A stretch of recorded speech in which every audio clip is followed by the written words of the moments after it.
Okay, so this is the fourth part for vector addition.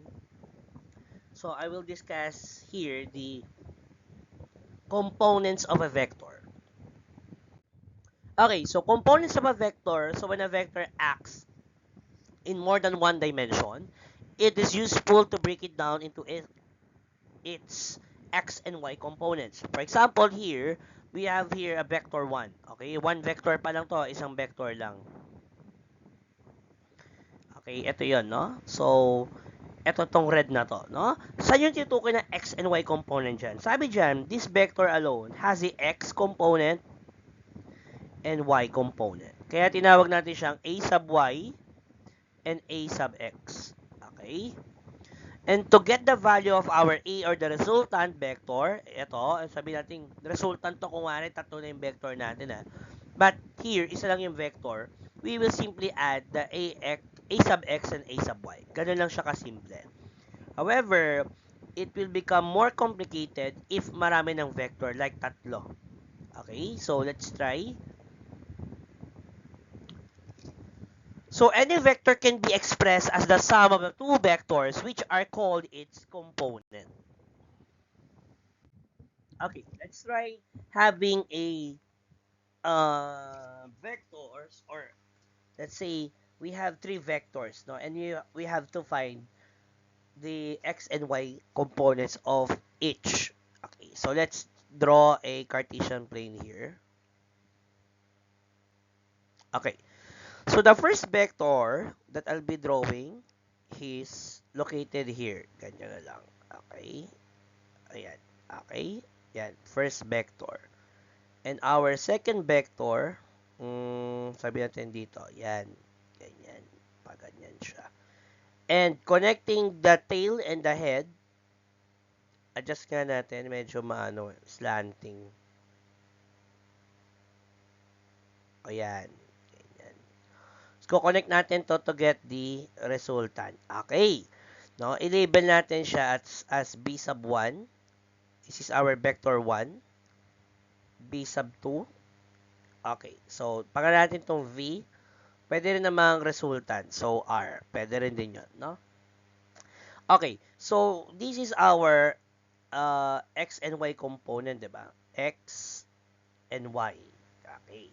So, for every vector daw, meaning itong vector 1, vector 2, and B sub R, has a X and Y component. Okay, let's start with B sub R. Gamit na ibang color. So, the X component here lies here. Kasi, syempre, ay, yan, no? So, this is our B sub R, then X. Kasi nga, X component. Next, we have here the Y component. Ay, baliktad pala, sorry.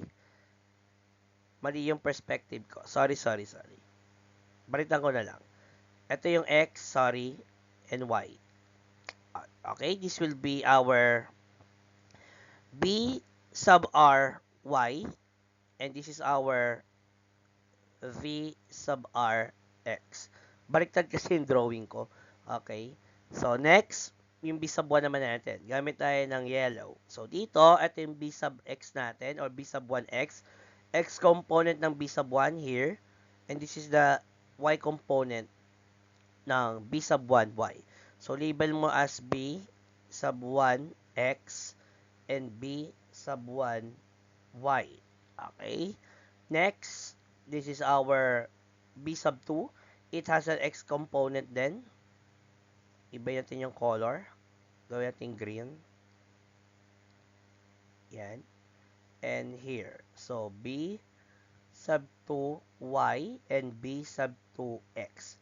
So, take note why, bakit iba-iba sila ng sub R1 and 2. That is for us to differentiate the vectors.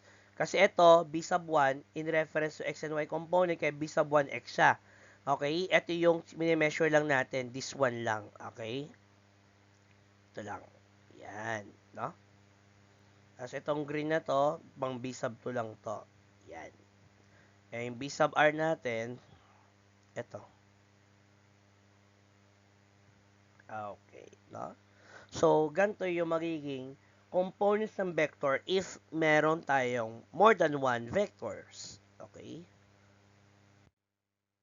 So the components of a vector, so for example, the x component of a vector is the projection along the x-axis. So the y component of a vector is the projection along the y-axis. So bakit sine and cosine? Okay. So, kukumpitin mo daw yan, ita-times mo sa angle, then cosine and sine. Gagamitin mo lang yung x-axis, yung cosine kapag nasa x-axis. Bakit? 'Di ba? Ang cosine natin ay so ka, 'di ba? Ka, C-A-H. Tapos pagka sine, so, okay? Sa triangle kasi 'di ba, ito yung hypotenuse. Okay? This is our y component or the opposite. And this is our x component which is the adjacent. Okay? Kaya gamit natin pag x-axis cosine kasi adjacent. Ito. Adjacent. Then, hypotenuse.